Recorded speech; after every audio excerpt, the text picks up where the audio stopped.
Samantala, muli naman tayong makisilip sa lagay ng panahon ngayong araw. Live mula sa Pag-asa DOST, babalitaan tayo ni Amor La Rosa. Amor, good morning.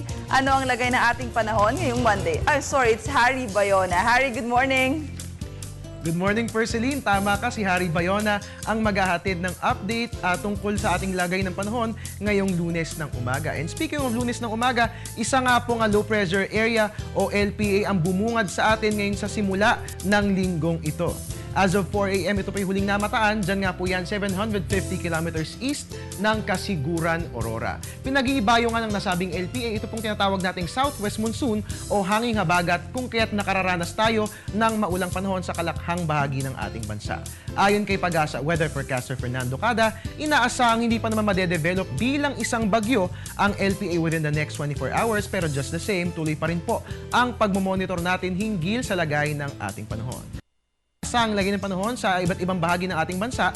Dito nga po sa atin sa Metro Manila, ganon din sa Calabarzon at dito po sa Central Luzon at dyan din po yan sa Mindoro. Asahan po natin ang moderate to occasionally heavy rain showers and thunderstorms na posibleng magdulot ng pagbaha at pagguho ng lupa. Habang ang natitirang bahagi po ng Luzon at ganon din ang Visayas, asahan po ang maulap na panahon na mayroong light to moderate rain showers and thunderstorms at ang Mindanao po, ang buong Mindanao mga kababayan makararanas po ng partly cloudy skies na may isolated rain showers or thunderstorms. At dahil nga po magiging maulan, ang kalakhang bahagi ng bansa, gawa nga po yan ng hanging habagat, ang aming tanging paalala, magdala po tayo ng payong, magdala po tayo ng bota, at magdala po tayo ng tsinelas. Yan nga po ang lagay ng ating panahon ngayong Lunes, September 16.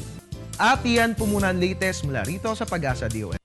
Updated tayo palagi sa lagay ng ating panahon. Please like our Facebook page or you can also follow us on Twitter at Panahon TV. And of course, welcome lahat sa ating website na www.panahon.tv.